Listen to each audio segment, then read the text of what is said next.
Uma saudação especial a todos. Dedico-me agora aos capítulos 14 e 15 do livro dos Provérbios. No capítulo 14 deste livro sapiencial, nós vemos prosseguir com sentenças que põem em confronto as atitudes de quem segue a sabedoria e aqueles que seguem a insensatez. Portanto, há este continuar, desta reflexão de quem segue a sabedoria e a insensatez, que já vinha dos capítulos anteriores e, sobretudo, do capítulo 13. E diz-nos logo no primeiro versículo que a mulher sábia edifica a sua casa e a insensata derruba com as suas próprias mãos. Portanto, é a forma muito quase plástica de nós vermos como é que nós vemos a ser gerida a própria casa. É também um convite. Como é que nós lidamos, como é que nós edificamos, como é que nós guardamos e estimamos a nossa casa, os nossos ambientes domésticos e, se quiser, também daqueles espaços espirituais que nos são mais próprios. Este provérbio já não nos fala da mulher em geral, mas em particular aquela que tem que administrar os bens da sua casa, que no livro dos Provérbios é chamada sabedoria, como nós sabemos. Desta forma, esta sentença assume um valor profundamente instrutivo, porque estamos diante de coisas muito práticas, de coisas muito concretas.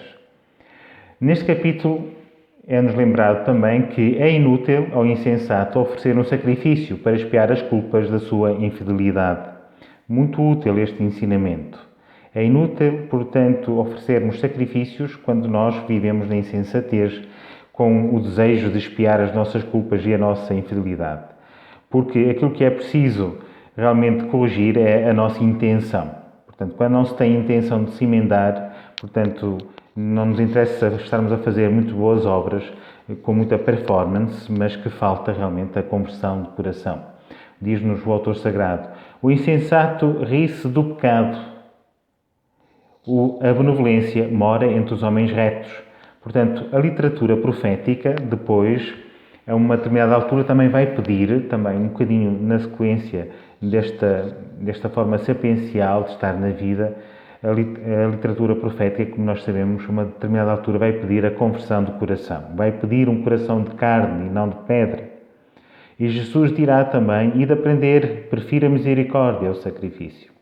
Portanto, o autor sagrado convida cada um de nós e a todos a refletir sobre as consequências também das nossas ações, mesmo quando algumas nos parecem legítimas. Portanto, há caminhos, diz o autor sagrado, que ao homem parecem retos e no fim conduzem à morte. É importante interrogarmos sempre sobre o nosso proceder. Às vezes damos demasiado por descontado a razão dos nossos atos, mas há sempre formas muito subreptícias de escondermos realmente as autênticas intenções.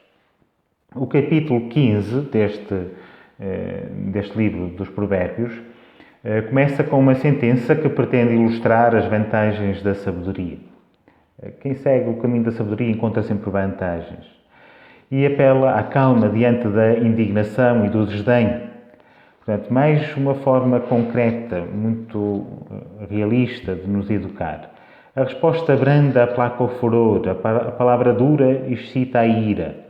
A língua dos sábios irradia conhecimento, a boca dos insensatos espalha loucuras. Portanto, quanto é sábio manter a calma nos momentos de maior tensão?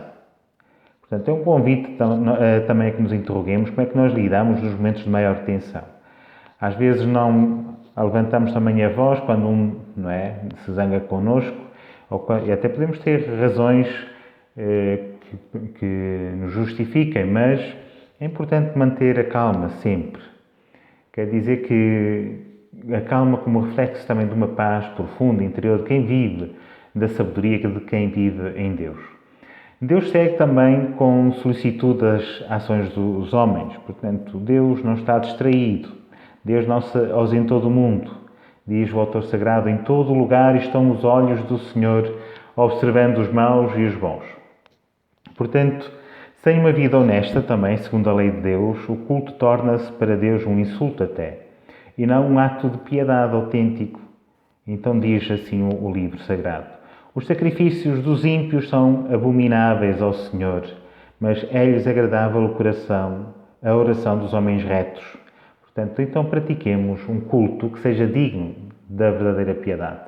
Não podemos ter uma vida de duplicidade.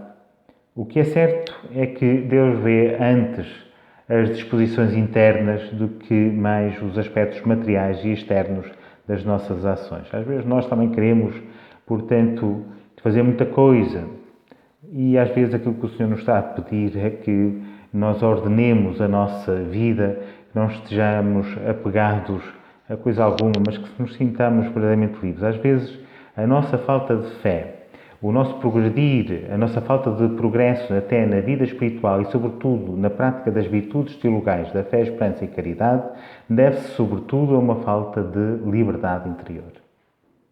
E este livro sagrado realmente põe, se quisermos, dizendo assim, numa linguagem muito comum, põe-nos o dedo na ferida.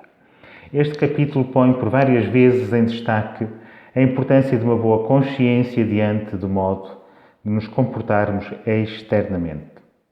O coração alegre torna feliz o semblante, a tristeza do coração abate sempre o espírito. Portanto, aproveitemos para ler mais estes capítulos que nos são propostos e que sejam, sobretudo, um alimento espiritual para a nossa vida e que nos ajude realmente a esta conversão de coração. A todos desejo então boas leituras, bom proveito espiritual e que nos ajude também a uma prática também da nossa vida cada vez mais nos caminhos do Senhor. A todos a bênção de Deus.